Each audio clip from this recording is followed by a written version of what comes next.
Hello everyone. Thank you so much for joining me today. I do have a tutorial coming up and it is going to be showing you how I made this little photo album type of thing for the middle section of this journal that I just completed. So it'll be a tutorial step by step on how to create this. And this is, of course, the journal that I just completed, which, by the way, at the time of this recording, it's still available in my Etsy shop if you're curious about it. But I did have a request from one of the subbies that I do a step-by-step video on how I put this whole thing together. As far as I think she was probably really interested in how I did the cover and that type of stuff. So I would like to do one, but it won't be a Christmas journal because it is a little late in the season for me to do that.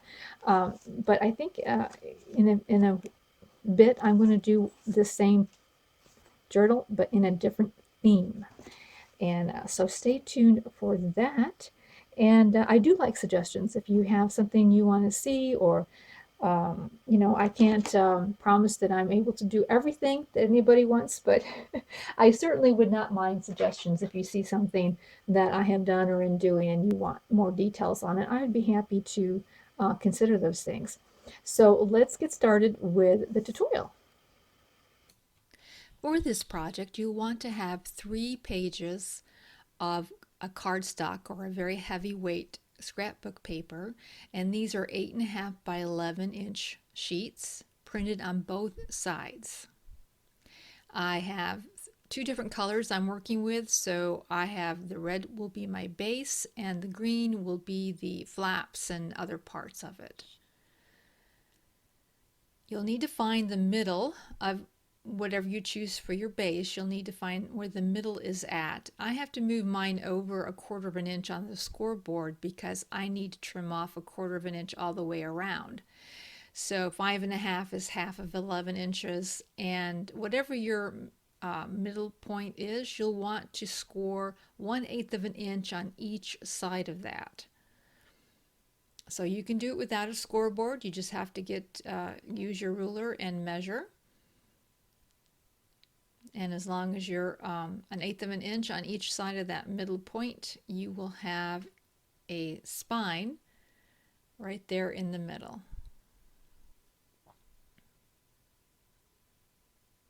And that's the portion that will be sewn into your journal. Now, to reinforce that spine, because you're going to be stitching in it. Oh, before that, you got to make sure that your piece is going to fit inside your journal. Yeah, I don't want to make it too big for sure. And I think this journal is 8.5 by 5.5 inches, something like that is the size of that journal. So you'll want to cut it down to where it fits inside well. Now we're going to score 1.5 inches along one of the sheets of cardstock. And this is going to attach to the cover of your base and be like a flap. So it'll wrap around the edge like so, and now you'll want to cut off that cardstock about 1/4 of an inch from the first fold of the spine, just so that it can flap without getting hung up on the fold. Like so. And you'll need to do this for both sides. Just remember that if you're using a directional print, the score is going to go on opposite sides. And now we're going to glue 3 places. We're going to glue along the fold and on the 2 edges of that flap.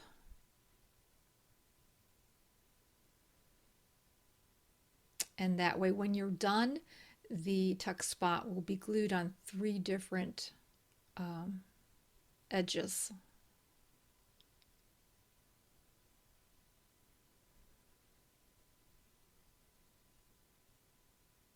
And so we've done that now for both sides. We need to reinforce that spine because it'll be stitched. So I cut a very skinny piece, under 1/4 of an inch wide. I had to cut it a few times to get it to fit in there just right.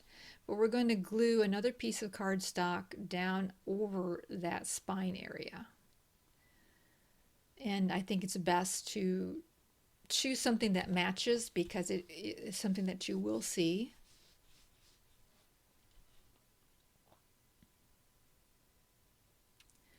And when you glue it in, you just want to make sure that your flaps move freely.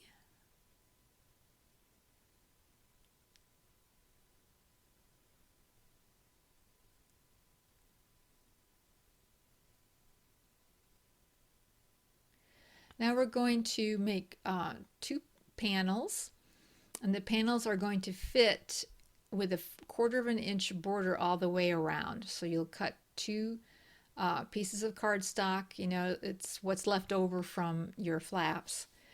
And then I use die cuts to cut out openings, but of course you could use an X-Acto knife and a ruler to cut the openings out as well. If you get too close to the edges, it is a rather lightweight frame, but if you're using an acrylic inside, if you're putting acrylic, and this is transparency sheets, I believe that's what they're called in the office department.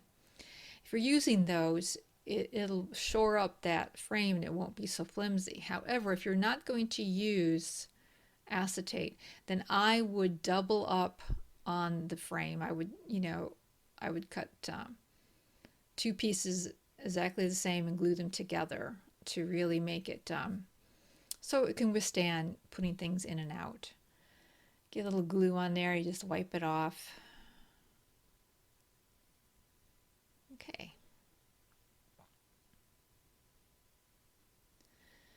Now the acrylic does kind of put up a bit of a catch spot where things don't slide so easily in and out.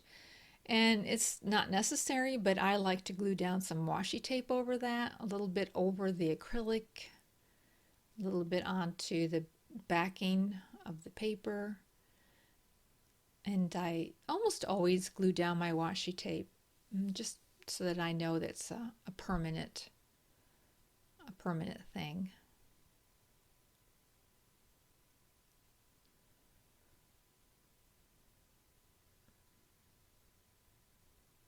And so, like I say, it just sort of helps things to go in and out. Now, I'm going to now, of course, glue your 3 sides and leave the opening open, of course. This is going to be going on the left side. I was showing you the right side there, but you want your opening to be not towards the inside, but you want it to be on the outside edge. So it's easy to put things in and out, if that makes sense. Now we need to cut 2 strips, and I'm cutting them the length of the paper, but the width is going to fit inside, a 1/4 of an inch border, of course. And I'm just merely going to fold those in half. So these would be, your 8 and 8.5 or 8 1/4, whatever size you have. I'm going to fold them in half, and then the first one will go down, and the second one will go down above that first one there, just so that it covers it up, and you have your 1/4 of an inch border all the way around the 2 elements. If you want to, you can put a thumb notch in there. Now the thumb notch on the bottom piece here, that's the top piece. The thumb notch on the bottom piece will be in the middle, but the top piece will be a little off because you are gluing the second piece up on it. So this piece here, the top notch, if you'll notice, is a little high. It looks a little high, but when you put in the bottom piece, then it'll be in the middle. So you might want to, before you glue it in, set it up and then just kind of make a tick mark where that middle portion is. But you can see now it's in the middle. I hope that was helpful.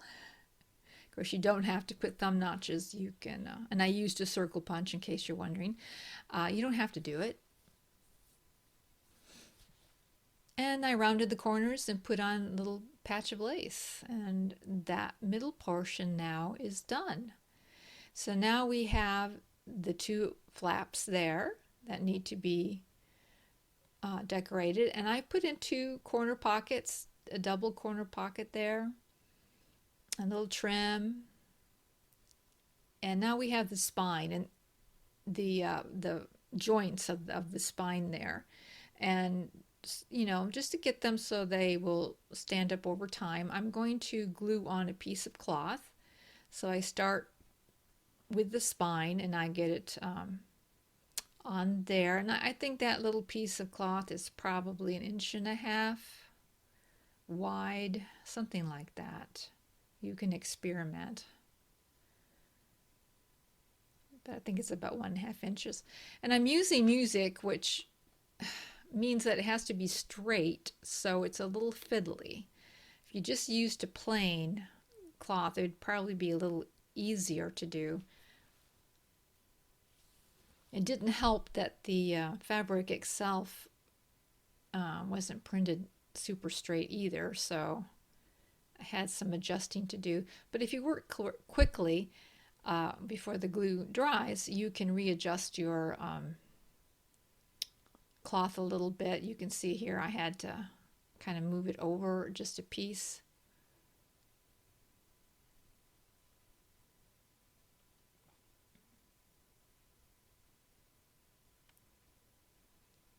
Yeah, directional prints really do take a little extra time to figure out. So if you're doing it for the very first time, I probably would recommend not doing directional prints. Because even here, I had to toss out one piece of the frames there because I did it wrong. But anyways, there you go. That is your little folio. You'll just sew that right in like you do a signature.